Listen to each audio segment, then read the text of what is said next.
sarado na, black. Ayan o.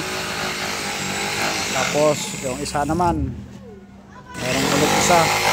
Mas maliit yung ginawa namin isa kasi malaki ito masyado. Ayan o, mas maliit na. Kanya lang kataas. 30 lang, 30. Ito malaki ito. O 36 to eh. 36 by 24. QDA ang ginamit natin para makintab.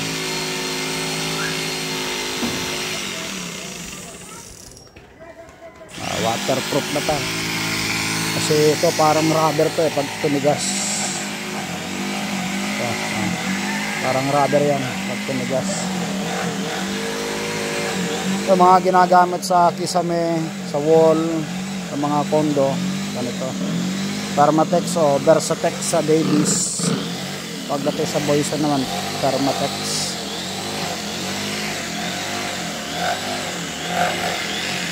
Yan, may gulong na yan. Yan yung partition sa loob. Yung partition niya sa loob. Yung tube.